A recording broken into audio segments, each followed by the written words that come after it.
नमस्कार मंडळी, welcome back to my channel. मी शिवानी तुम्हा सर्वांचं माझ्या यूट्यूब चॅनलवर अगदी मनापासून स्वागत करते. आज आपण ना सकाळच्या नाश्त्यामध्ये ना ज्वारीच्या पिठापासूनची मस्त आणि भन्नाट रेसिपी बघतोय. याआधी पण मी तुम्हाला ज्वारीच्या पिठाची रेसिपी सांगितली होती आणि ती तुम्हा सर्वांना खूप आवडली होती. म्हणूनच मी आजची पण खास ही रेसिपी ज्वारीच्या पिठापासून घेऊन आले. रेसिपी अगदी साधी सिंपल आहे. चला तर मग रेसिपीला लगेचच सुरुवात करू. त्यासाठी इथं होता बघा मी 1.5 वाटी इतकं हे ज्वारीचं म्हणजे जे आपण भाकरीसाठी पीठ वापरतो तर तेच वापरलेलं आहे. ते पीठ आता आपण एका मिक्सरच्या भांड्यामध्ये घालून घ्यायचं. त्यानंतर ज्या वाटीनं पीठ घेतलं त्याच वाटीनं आपण आता अर्धी वाटी रवा घेतोय. हा रवा तुम्ही बारीक जाड कसाही घेऊ शकता. त्यानंतर अर्धी वाटी आपण ह्याच्यामध्ये दही वापरतोय. आता बऱ्याच जणांना दही चालत नाही, त्याऐवजी तुम्ही ताक किंवा मग 1 लिंबू रस पण वापरू शकता. त्याच वाटीनं आता मी 1 वाटी इतकं पाणी घातलेलं आहे. आता ह्यामध्ये आपण चवीनुसार मीठ घालूयात आणि हे सगळं आता मिक्सरमधून चांगलं बारीक वाटून घ्यायचं. ज्वारीचं पीठ ना खूप आरोग्यदायी असतं. बऱ्याच मुलांना भाकरी आवडत नाही आणि ज्वारीचं पीठ हे मिलेट असल्यामुळे आपल्याला मधुमेहासाठी सुद्धा अगदी चांगला असा नाश्त्याची रेसिपी आहे. त्यामुळे तुम्ही नक्की ही ज्वारीची रेसिपी घरातल्या सगळ्यांसाठी बनवू शकता. आता बघा हे अगदी छानपैकी असं पीठ वाटून तयार झालंय. हे मिक्सरमध्ये घातल्यामुळं कोणत्याही प्रकारच्या गाठी किंवा गुठळ्या होत नाहीत. आता हे संपूर्ण पीठ एका बाउलमध्ये आपण काढून घेतोय. पिठाची कन्सिस्टन्सी तुम्ही पाहू शकताय. थोडी घट्टसर अशी झालेली आहे. त्यामुळे थोडंसं पाणी घालून ना हे पातळसर असं करून घेऊ. अगदी पातळ किंवा अगदी घट्ट नाही, थोडंसं पातळ करून घ्यायचं. जेणेकरून ते आपल्याला चांगलं असं पसरवता येईल. ज्वारीच्या पिठामुळं किंवा अशा पद्धतीची रेसिपी केल्यामुळं काय होतं, थोडा वेळ भूक राहते. त्यामुळे भूक पण तग धरून राहते. त्यामुळे ही रेसिपी नाश्त्याला जरूर करून बघा. मी आधी देखील तुम्हाला भाकरी थापायला जमत नसेल त्यावेळी मस्त अशी ज्वारीची रेसिपी दाखवली. खूप जणांना आवडली. खूप छान कमेंट्स आल्या. ताई अजून काहीतरी रेसिपी आम्हाला दाखव. म्हणूनच मी आजची रेसिपी घेऊन आले. आता पीठ बघा पातळ करून घेतलंय. पळीच्या पाठीमागे अशी एक रेष मारून घ्यायची.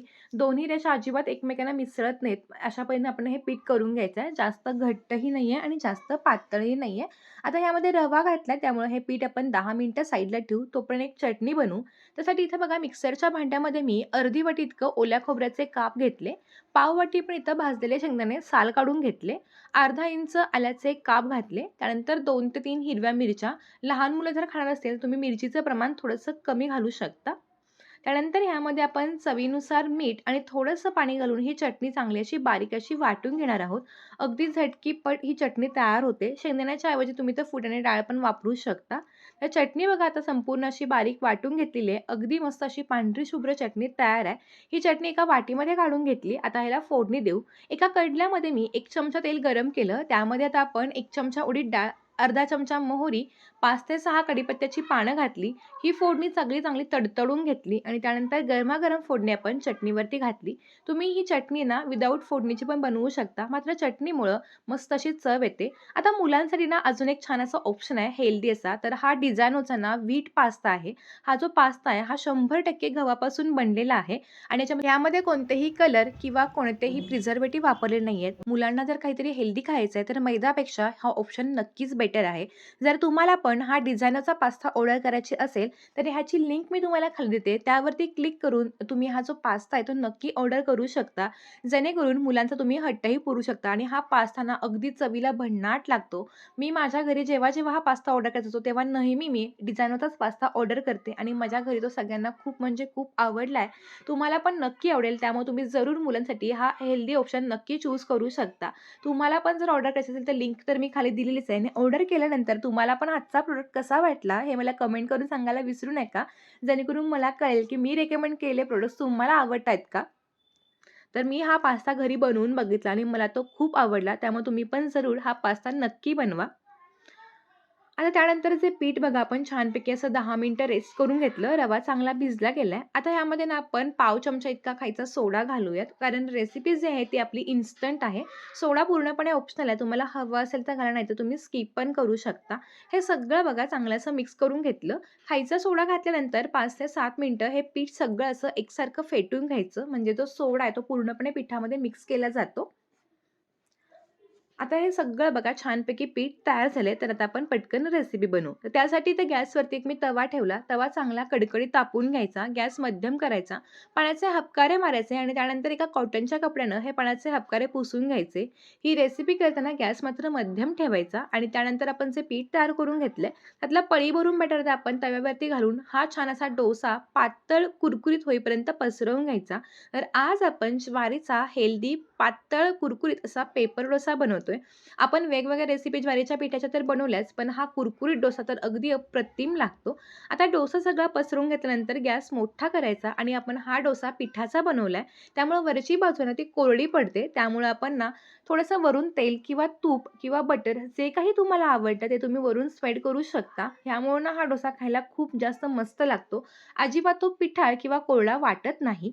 तुम्हाला जर अजून अशा ज्वारीच्या हेल्दी रेसिपी पाहायच्या असतील, तर मला कमेंट करून सांगा. मी नक्की अशा रेसिपी घेऊन येईन. आता खालून बघा छान असा रंग आलाय, तर हा डोसा आपण काढून घेऊ. हा डोसा अजिबात तव्याला चिकटत नाही. मस्त अशी डोस्याला ग्लेज पण तयार झाली आणि अगदी पातळ कुरकुरीत डोसा तयार आहे. आणखीन काही डोसे आपण असेच बनवून घेऊ. पुन्हा बघा पाण्याचा हबकारा मारून घेतला आणि त्यानंतर कॉटनच्या कपड्यानं हा पुसून घ्यायचा. ह्यामुळं काय होतं, तव्याचं टेम्परेचर अगदी कमी होतं आणि आपल्याला डोसा पसरवायला अगदी सोपं जातं. तर काही बेसिक टिप्स जर तुम्ही लक्षात ठेवल्या, तर तुमचा डोसा अगदी परफेक्ट बनतो.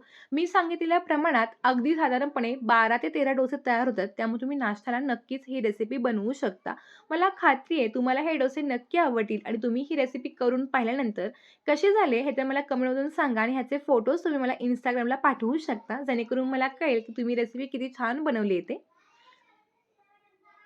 तुम्हाला माझे असेच व्हिडिओ पाहायला आवडत असतील, तर व्हिडिओ कोणत्या गावातून, कोणत्या शहरातून पाहता हे मला कमेंट करून सांगा. जेणेकरून मला कळेल, की माझे व्हिडिओ कोणकोणत्या गावामध्ये किंवा कोणकोणत्या शहरामध्ये पाहिले जातात.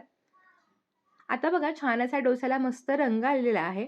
बऱ्याचदा आपण वेगवेगळे प्रकारचे डोसे करतो डाळ तांदळाचे, पण डाळ तांदूळ भिजवायला वेळ नसेल, अशा वेळी तर असे डोसे झटकीपट बनवू शकतो, जे चटणीसोबत तर अप्रतिम लागतात. माझ्या घरी जेव्हा मी ही रेसिपी केली, तेव्हा कोणाला कळाली पण नाही, की ही मी ज्वारीच्या पिठापासून अगदी झटकीपट बनवले.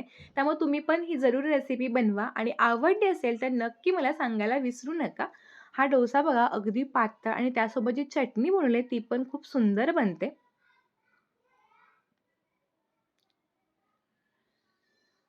अगदी मस्त झालंय. बघता क्षणी पोट भरेल इतकी छान रेसिपी आहे.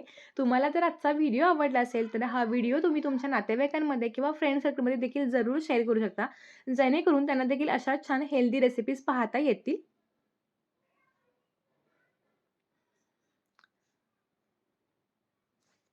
तर अगदी मस्त कुरकुरीत कुणाला कळणार पण नाही असा आपला हा ज्वारीचा पेपर डोसा तयार झालाय. तुम्हाला माझी आजची ही ज्वारीच्या पिठाचा पेपर डोसाची रेसिपी कशी वाटली हे मला कमेंटद्वारे कळवायला विसरू नका. व्हिडिओ आवडला असेल तर लाईक करून चॅनलला नक्की सबस्क्राईब करा. पुन्हा एकदा अशाच छान रेसिपीसोबत भेटूया. तोपर्यंत मस्त राहा, खात राहा, स्वतःची काळजी घेत राहा. धन्यवाद.